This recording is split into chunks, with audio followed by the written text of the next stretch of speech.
When are these ladies going to learn? Play stupid games, win stupid prizes. Let's get into this episode of Tyler Perry's Sistas. But before we do, make sure that you like, comment, subscribe, and hit that notification bell. Let's go ahead and get into it.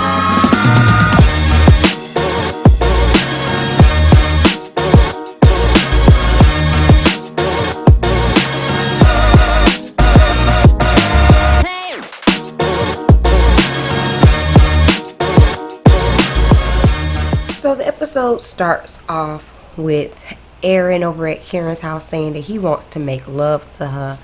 And she keeps trying to deny what she wants to happen, but there ain't no denying it, baby. She wants Aaron all up and through, especially because she feels rejected because of Zach's recent proclamation of wanting to, pursue Fatima. So she go ahead and give in, honey, and they have their little razzle-dazzle time, and in the same time we seeing Zach and Fatima over there getting it. Now I'm just saying, Zach and Fatima made me feel away. Aaron and Karen, they were cute enough, I guess, but Zach and Fatima made me feel away. So, alright, it's morning and we slept the night away. Alright, it's the next day, y'all. And they're sitting up in the bed, and Karen, she asked Aaron, how do you feel about what we did? And you broke your vow. And Aaron says he loved it. He'll just repent about it later. Ain't that what all sinners say, honey? I'll do my sin today. I'll deal with the Lord tomorrow. So he says he doesn't regret it at all.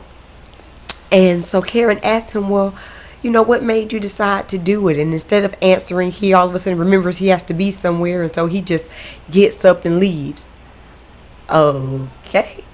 You want to know why he did it, Karen? He already told you, 2-3 episodes ago when he was drunk? He wants to make you feel better than Zach make you feel. And the only way he knows to do that is to slide up and through. Whether that's going to work or not, the jury is still out. But that's his mindset. That's why he wanted to do it. Now, over at Fatima's house, we're going to rush on over to Fatima's house. Zach is trying to tiptoe up out the house, but Fatima got a job. Fatima's the businesswoman. She ain't just sitting out here doing nothing. She up, she drinking her coffee, she dressed, wig on, makeup done. She up. So Zach is caught.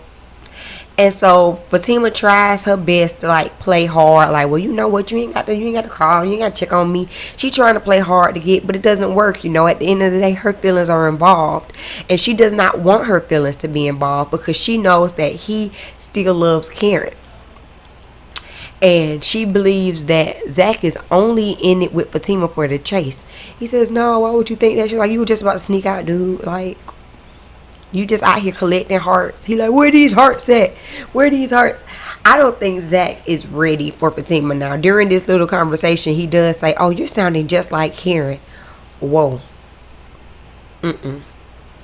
What we're not going to do is compare me to your ex-girlfriend. And if if more than one person is telling you the same thing, Zach, maybe you need to look in the mirror. That's all I'm saying.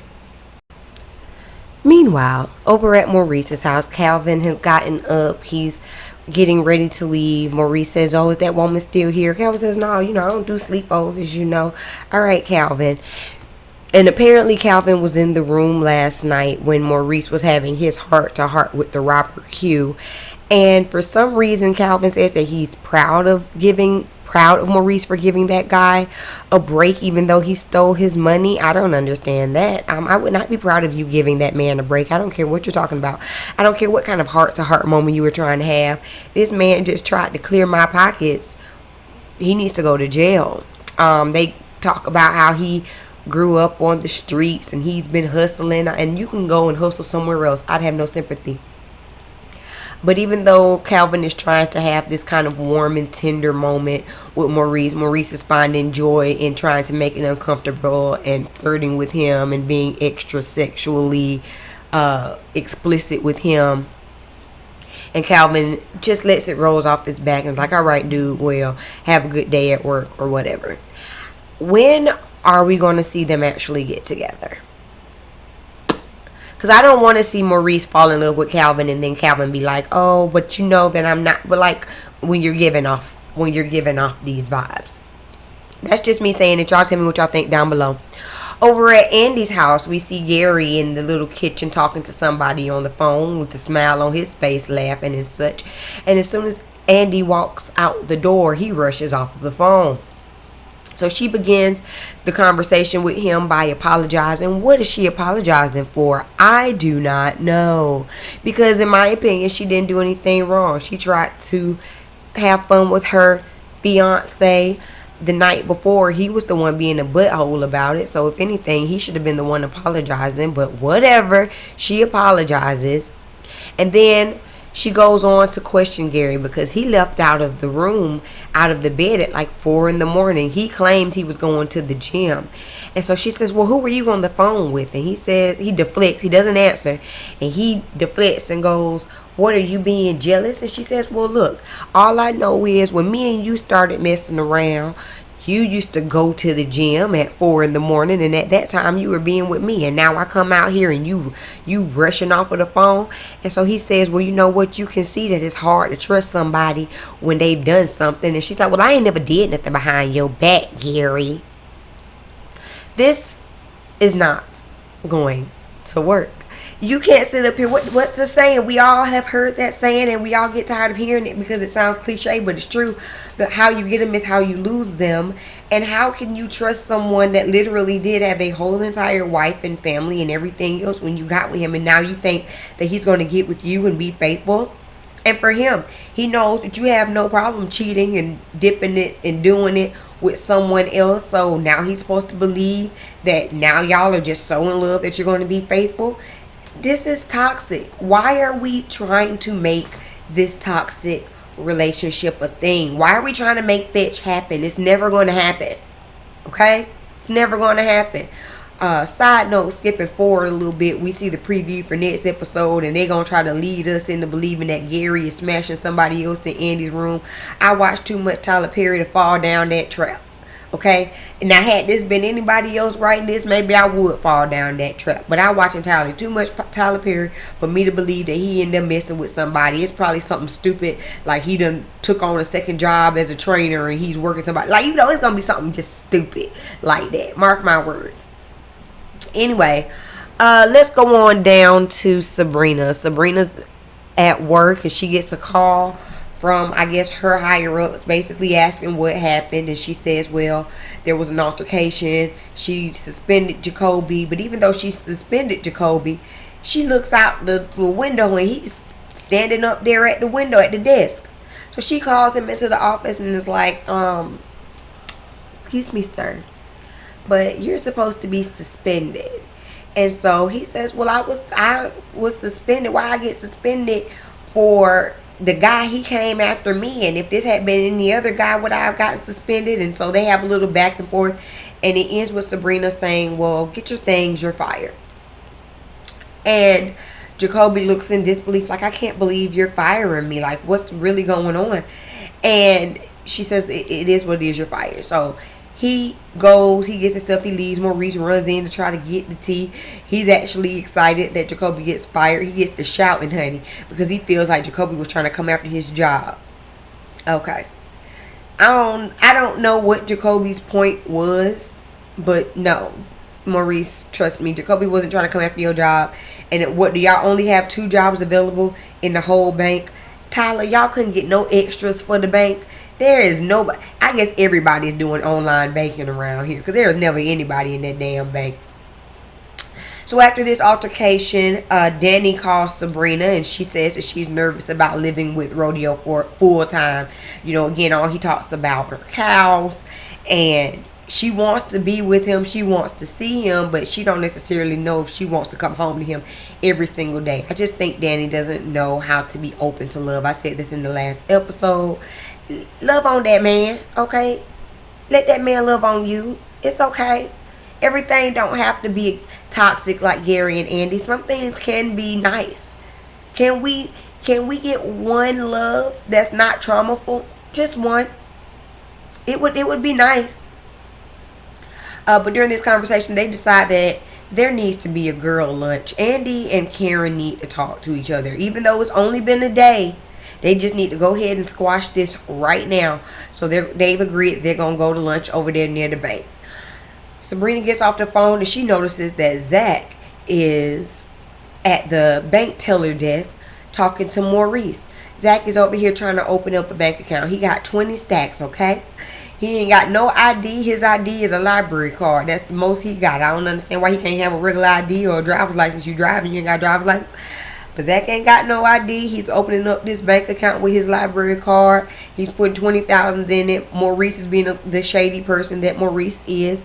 And while he's doing that, he says, well, can I put some money in stocks while I'm here?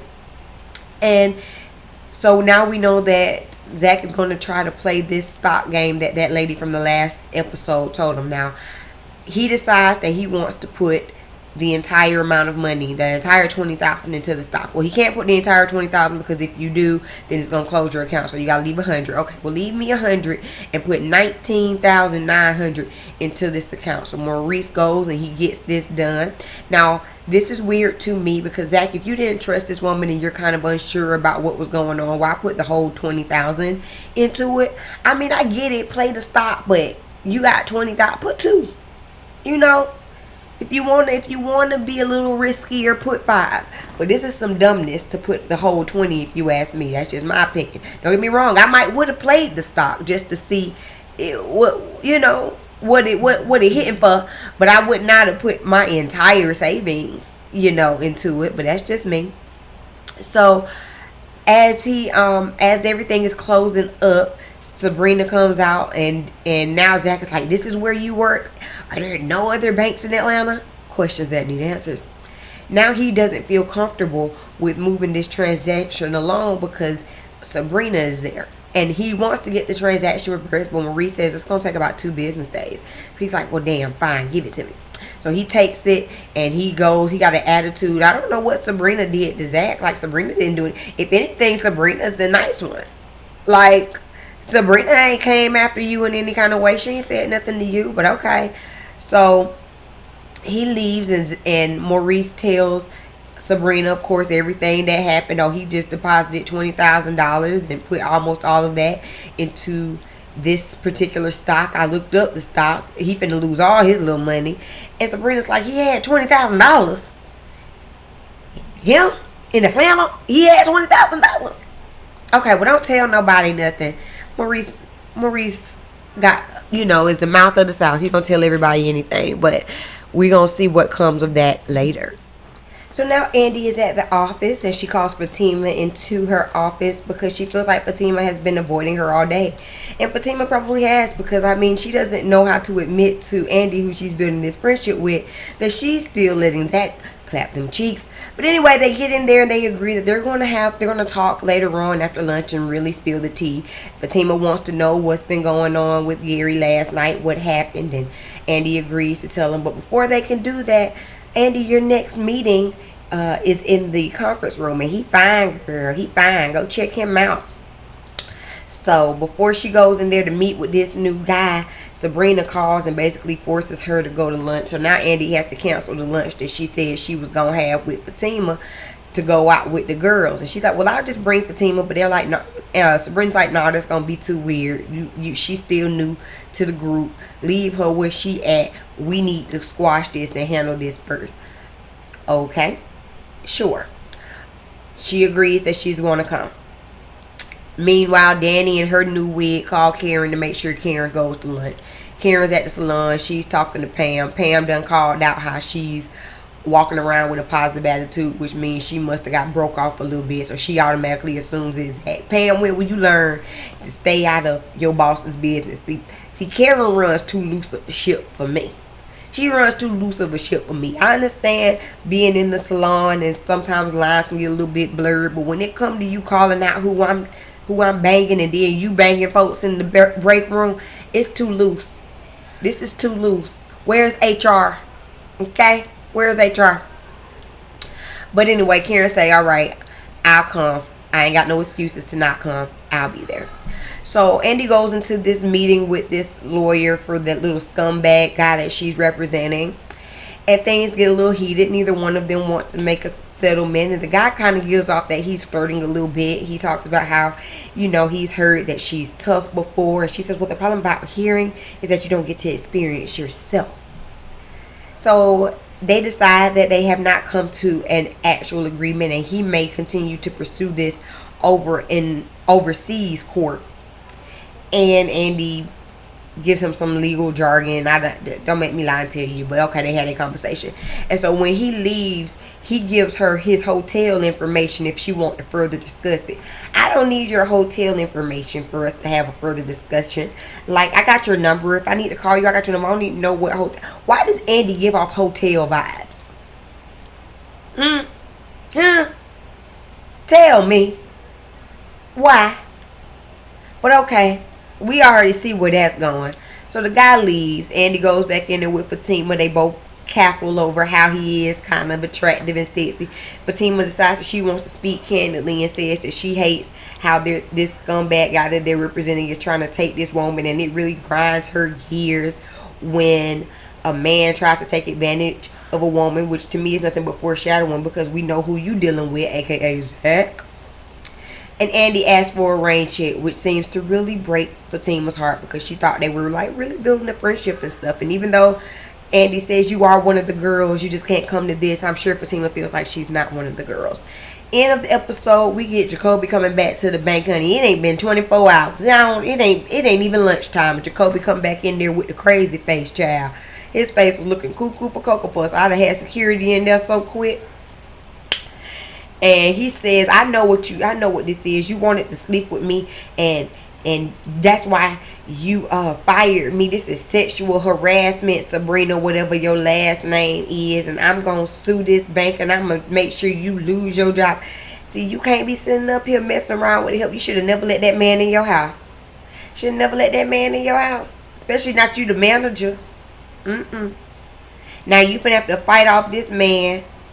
Even though he really was the one that came on to her, it's going to be a whole bunch of he said, she said, but she should not have ever even put herself in that situation. Then y'all having conversations about it at the workplace and everything. Sabrina, you just are not that bright. You're just not. But alright, y'all. That's it. That's the end of this episode. Y'all tell me what you think about Tyler Perry's Sistas. It did what it needed to do enough for me. It did move a little bit faster this episode than it had the last couple episodes. So I'm alright with it. Y'all drop down and tell me your thoughts. Remember to come back next week for another episode. If you have not seen my past reviews, I have a whole playlist. So check that playlist out. Don't forget to like, comment, subscribe, hit that notification bell. And I will see y'all in the next video. Peace.